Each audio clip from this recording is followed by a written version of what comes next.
അസ്സലാമു അലൈക്കും വറഹ്മത്തുള്ളാഹി വബറകാതുഹു.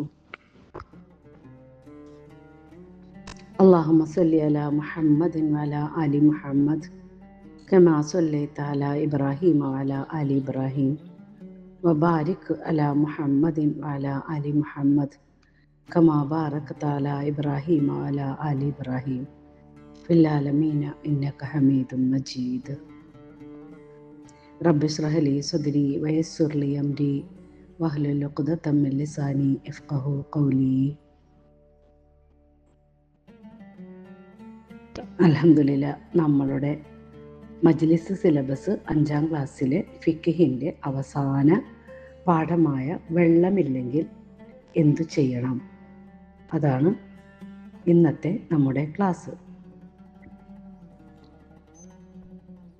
നമ്മൾ എപ്പോഴും നമുക്ക് 5 നേരം നമുക്ക് നമസ്കരിക്കണം. പക്ഷേ ചിലപ്പോൾ യാത്രയിലോ അല്ലെങ്കിൽ മറ്റ് വെള്ളം തൊടാൻ പറ്റാത്ത അവസ്ഥയോ ഒക്കെ വന്നാൽ നമ്മൾ എന്താണ് ചെയ്യേണ്ടത്?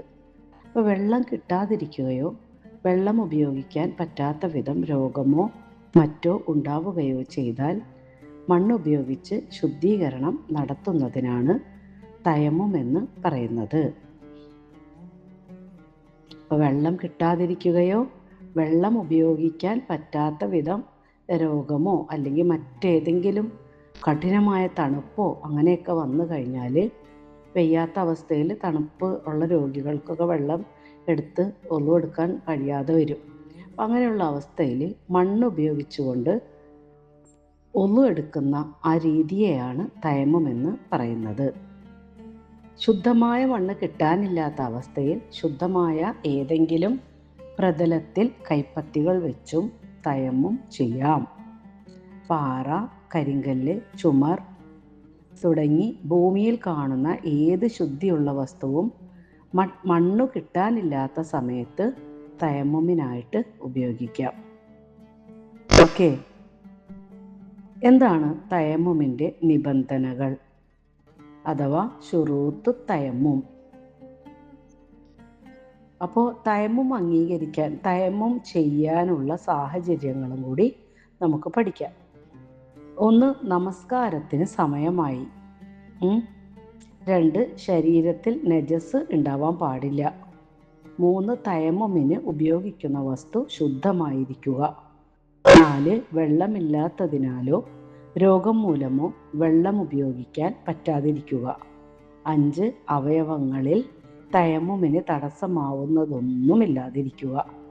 ഈ 5 കാര്യങ്ങൾ ഓക്കെ ആണെങ്കിൽ നമുക്ക് മേൽ പറഞ്ഞ പോലെ മണ്ണിലോ അല്ലെങ്കിൽ നല്ല വൃത്തിയുള്ള പ്രതലത്തിലോ കൈ കൊണ്ടടിച്ച് നമുക്ക് തയമ്മും ചെയ്യാവുന്നതാണ്. അപ്പോൾ വെള്ളം കിട്ടാതിരിക്കുമ്പോൾ മാത്രമല്ല, വെള്ളമുണ്ടെങ്കിലും അടിയന്തരമായ മറ്റാവശ്യങ്ങൾക്ക് അത് ഉപയോഗിക്കേണ്ട അവസ്ഥ വരുമ്പോഴും, അതായത് വെള്ളം ചില വേനൽക്കാലങ്ങളിലൊക്കെ വെള്ളം പെട്ടെന്ന് കിണറുകളിലൊക്കെ വറ്റിപ്പോകാൻ സാധ്യതയുണ്ട്. അങ്ങനെയുള്ള അവസ്ഥകളിൽ നമുക്ക് കുറച്ച് വെള്ളമുള്ളൂ, അത് കുടിക്കണം, ചോറ് വെക്കണം, അങ്ങനെയൊക്കെ ആകുമ്പോൾ എടുക്കാൻ വെള്ളമില്ലെങ്കിലും നമുക്ക് ഇത്തരം ഈ തയമ്മും എന്ന രീതി അത്രയും ആ സ്റ്റേജാണെങ്കിൽ നമുക്ക് ചെയ്യാവുന്നതാണ്. കൂടെയുള്ള ജീവികൾക്കും മനുഷ്യർക്കും ദാഹം തീർക്കാനുള്ള വെള്ളമുണ്ടെന്ന് ഉറപ്പുവരുത്തിയതിന് ശേഷമേ വുളൂ ചെയ്യുന്നതിനായി ഒരാൾക്ക് വെള്ളമെടുക്കാൻ അനുവാദമുള്ളൂ. ഇനി തയമ്മുമിൻ്റെ ഫർളുകൾ: 1. നിയ്യത്ത്. 2. കൈവെള്ളകൾ മണ്ണിലോ മറ്റേതെങ്കിലും ശുദ്ധമായ ഭൂപ്രതലത്തിലോ അടിക്കുക. എന്നിട്ട് മുഖം തടവുക. എന്നിട്ട് കൈകൾ തടവുക. പിന്നെ ക്രമം പാലിക്കുക. അതായത് ക്രമത്തിൽ വേണം ചെയ്യാനായിട്ട്. അങ്ങനെ ഈ 5 കാര്യങ്ങളാണ് തയമ്മുമിൻ്റെ ഫർളുകൾ. അപ്പോൾ വുളൂ എടുത്തവർക്ക് അനുവദനീയമാകുന്നതെല്ലാം തയമ്മും ചെയ്തവർക്കും അനുവദനീയമാകും. വുളൂ മുറിയുന്ന കാരണങ്ങൾ കൊണ്ട് തയമ്മും നഷ്ടപ്പെടുന്നതാണ്. വലിയ അശുദ്ധിയുടെ കുളിക്ക് പകരമായും തയമ്മും ചെയ്യാം. തയമ്മം നഷ്ടപ്പെട്ടിട്ടില്ലെങ്കിൽ ഒന്നിലേറെ നമസ്കാരങ്ങൾ ഒരേ തയമ്മം കൊണ്ട് നിർവഹിക്കാം. വെള്ളം കിട്ടാത്തതിനാൽ തയമ്മം ചെയ്ത് നമസ്കരിച്ചു കൊണ്ടിരിക്കുമ്പോൾ വെള്ളം ലഭിച്ചാൽ അയാളുടെ തയമ്മവും നമസ്കാരവും അസാധുവാകും. അയാളപ്പോൾ വുളൂ ചെയ്ത് നമസ്കാരം രണ്ടാമത് നടത്തണം. ഇപ്പം നോക്ക്, നമ്മൾ കാറിൽ യാത്ര ചെയ്യണം. അപ്പോൾ യാത്ര ചെയ്തുകൊണ്ടിരിക്കുമ്പോൾ നമ്മളുടെ കയ്യിൽ ഒന്നും എടുക്കാൻ വെള്ളമല്ല. ആ സമയമായി, ബാങ്ക് കൊടുത്തു. അപ്പോൾ നമുക്കാണെങ്കിൽ നമസ്കരിക്കണം. നമസ്കരിച്ചില്ലെങ്കിൽ മനസ്സിനൊരു സുഖമില്ല. അപ്പോൾ നമ്മൾ എന്ത് ചെയ്തു? തയമ്മം ചെയ്തിട്ട് കാറിൻ്റെ നല്ല വൃത്തിയുള്ള പ്രതലത്തിലടിച്ച് നമ്മൾ തയമ്മം ചെയ്ത് നമസ്കരിച്ചു. അത് കഴിഞ്ഞ് നമ്മൾ ലക്ഷ്യസ്ഥാനത്തെത്തി. അവിടെ എത്തിക്കഴിഞ്ഞപ്പോൾ നമ്മളുടെ ലുഹർ കലയായിട്ടില്ല. അസർ ബാങ്ക് കൊടുക്കാൻ ഇനിയും സമയമുണ്ട്. അവിടെ ആണെങ്കിൽ ഇഷ്ടം പോലെ വെള്ളമുണ്ട്. അപ്പോൾ നമ്മൾ എന്താ ചെയ്യേണ്ടത്? നമ്മുടെ തയമ്മവും പോയി നമസ്കാരവും പോകും. അപ്പോൾ അതുകൊണ്ട് അവിടെ ചെല്ലുമ്പോൾ ഒന്നു എടുത്ത് നമസ്കരിക്കണം. അതാണ് നബി സല്ലല്ലാഹു അലൈഹി വസല്ലം നമ്മളെ പഠിപ്പിച്ചത്. എങ്ങനെയാണ് തയമ്മം ചെയ്യേണ്ടത്? തയമ്മം ചെയ്യുകയാണെന്ന് മനസ്സിൽ നിയ്യത്ത് വെക്കണം. എല്ലാ കാര്യത്തിനും നിയ്യത്ത് വേണം. നിയ്യത്തില്ലാതെ ഒന്നും ശരിയാവില്ല. അപ്പോൾ ഞാൻ പടച്ചവനിക്ക് വേണ്ടി 4 റക്അത്ത് ളുഹർ നമസ്കരിക്കാൻ തയമ്മം ചെയ്യുകയാണ് എന്ന്. ളുഹറാണെങ്കിൽ ളുഹർ, ഏത് നമസ്കാരമാണോ അത് മനസ്സിൽ വെച്ചിട്ട് നമ്മൾ നിയ്യത്ത് വെക്കുക. എന്നിട്ട് ബിസ്മില്ലാഹിർ റഹ്മാനിർ റഹീം എന്ന് ചൊല്ലുക. ഓക്കെ, നിയ്യത്ത് വെക്കുമ്പോൾ വെച്ചതിന് ശേഷം ബിസ്മില്ലാഹിർ റഹ്മാൻ റഹീം എന്ന് ചൊല്ലുക. ശേഷം 2 കൈകളും 2 കൈപ്പത്തികളും ശുദ്ധമായ മണ്ണിൽ അടിക്കുക. നല്ല വൃത്തിയുള്ള മണ്ണിൽ അടിക്കുക. പിന്നീട് ആ കൈകൾ രണ്ടും ഇങ്ങനെ 2 കൈയുടെ മടം പിന്നിൽ ആക്കിയിട്ട് ഒന്ന് കുടയുക.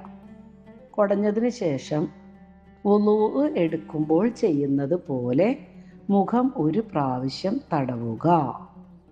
കൈകൾ വീണ്ടും മണ്ണിലടിച്ച് ഇടത് കൈകൊണ്ട് ആദ്യം വലത് കൈയും പിന്നീട് വലത് കൈകൊണ്ട് ഇടത് കൈയും മുട്ടുവരെ 1 തവണ തടവുക. മണ്ണ് കൊണ്ട് തയമ്മം ചെയ്യുമ്പോൾ കൈവിരലുകൾ വിടർത്തിപ്പിടിക്കേണ്ടതും മണ്ണ് ഊതിക്കളയേണ്ടതുമാണ്. മനസ്സിലായോ കുട്ടികളെ? തയമ്മം ചെയ്യുകയാണെന്ന് ആദ്യം നമ്മുടെ നിയ്യത്ത് മനസ്സിൽ കരുതുക. പിന്നെ ബിസ്മില്ലാഹിർ റഹ്മാൻ റഹീം എന്ന് ചൊല്ലുക. ശേഷം 2 കൈകളും ശുദ്ധമായ മണ്ണിലടിക്കുക. പിന്നീട് കൈകൾ രണ്ടും കുടഞ്ഞ് വുളൂ എടുക്കുമ്പോൾ ചെയ്യുന്നത് പോലെ മുഖം മൊത്തം ഒന്നിങ്ങനെ തടവുക. എന്നിട്ട് വീണ്ടും കൈകൾ മണ്ണിലടിക്കുക. എന്നിട്ട് ഇടത് കൈ കൊണ്ട് വലത് കൈ ആദ്യം തടവണം. പിന്നീട് വലത് കൈ കൊണ്ട് ഇടത് കൈ മുട്ടുവരെ 1 പ്രാവശ്യം തടവിയാൽ മതി കേട്ടോ. എന്നിട്ട് മണ്ണ് കൊണ്ട് തയമ്മം ചെയ്യുമ്പോൾ കൈവിരലുകൾ വിടർത്തി പിടിക്കണം. എന്നിട്ട് ആ മണ്ണൊക്കെ ഊതിക്കളയേണ്ടതുമാണ്. അപ്പോൾ നബി സല്ലല്ലാഹു അലൈഹി വസല്ലം തയമ്മം ചെയ്യേണ്ടത് എങ്ങനെയെന്ന് പഠിപ്പിച്ചിട്ടുണ്ടെന്ന് അമ്മാർ റളിയല്ലാഹു അൻഹു പറയുന്നു. ഇമാം ബുഖാരിയുടെ ഹദീസ് ഗ്രന്ഥത്തിൽ എടുത്തു ചേർത്തിട്ടുള്ള ഹദീസ് ഇപ്രകാരമാണ്: നീ ഇത്രമാത്രം ചെയ്താൽ മതിയെന്ന് പറഞ്ഞുകൊണ്ട് നബി സല്ലല്ലാഹു അലൈഹി വസല്ലം തൻ്റെ 2 മുൻകൈകൾ മണ്ണിലടിക്കുകയും അവയിൽ ഊതുകയും ചെയ്ത ശേഷം ആ കൈകൾ കൊണ്ട് അദ്ദേഹത്തിൻ്റെ മുഖവും മുൻകൈകളും തടവി. ഇതാണ് തയമ്മം എന്ന് പറഞ്ഞ് നബി സല്ലല്ലാഹു അലൈഹി വസല്ലം കാണിച്ചു കൊടുത്തത്. അമ്മാർ റളിയല്ലാഹു അൻഹു സഹാബത്തിനെ പഠിപ്പിച്ചതാണ് ഇപ്പോൾ പറഞ്ഞത്. അപ്പോൾ തയമ്മം എന്താണെന്ന് നിങ്ങൾ പഠിച്ചു കഴിഞ്ഞു. ഓക്കെ, അപ്പോൾ ഇത് നമ്മൾ ഓരോന്നും പഠിക്കുന്നതൊക്കെ തന്നെ നമ്മളുടെ ജീവിതത്തിൽ പകർത്തുകയും വേണം. അല്ലെങ്കിൽ നമ്മൾ പഠിച്ചതൊക്കെ മറന്നു പോകും. ഓക്കെ, നമ്മൾ നമസ്കാരം എങ്ങനെയാണ് നിർവഹിക്കേണ്ടത്, നമസ്കാരത്തിൽ ചൊല്ലേണ്ട പ്രാർത്ഥനകൾ എന്തൊക്കെയാണ്, അങ്ങനെ അവിടെ മുതൽ നമ്മളിപ്പോൾ ലാസ്റ്റ് വെള്ളമില്ലെങ്കിൽ എങ്ങനെയാണ് വുളൂ ചെയ്ത് നമസ്കരിക്കേണ്ടത് അവിടം വരെ ക്രമമായിട്ട് നമ്മൾ പഠിച്ചു. ഇതൊക്കെ നിങ്ങളുടെ ജീവിതത്തിൽ പകർത്തണം. ഓക്കെ, അപ്പോൾ വെള്ളമില്ലെങ്കിൽ ചെയ്യേണ്ടതിന് തയമ്മം എന്നാണ് പറയുക. തയമ്മം ചെയ്യേണ്ടത് എങ്ങനെ, ഇതൊക്കെ ഈ പാഠത്തിൽ പഠിച്ചിട്ടുണ്ട്. അപ്പോൾ ഈ 5ാം ക്ലാസ്സിലെ ഫിഖ് നമ്മൾ ഇന്നത്തോടുകൂടി പൂർത്തിയാക്കുകയാണ്. ഇൻഷാ അല്ലാഹ് നമ്മൾ 5ാം ക്ലാസ്സിലെ മറ്റ് വിഷയങ്ങളുമായിട്ട് ഉടനെ തന്നെ വരുന്നതാണ് ആയിരിക്കും ഇൻഷാ അല്ലാഹ്. അപ്പം എല്ലാവരും പ്രാർത്ഥനയിൽ മിസ്സിനെ കൂടി ഉൾപ്പെടുത്തുക. അള്ളാഹു അനുഗ്രഹിക്കട്ടെ. അസ്സലാമു അലൈക്കും വറഹ്മത്തുള്ളാഹി വബറകാതുഹു. സുക്കൂൺ ഫുഡ് പ്രൊഡക്ട്സ് അവലോസ് പൊടി. വീട്ടിലെ അതേ നാടൻ രുചിയും ഗുണവും ഇപ്പോൾ എളുപ്പത്തിൽ.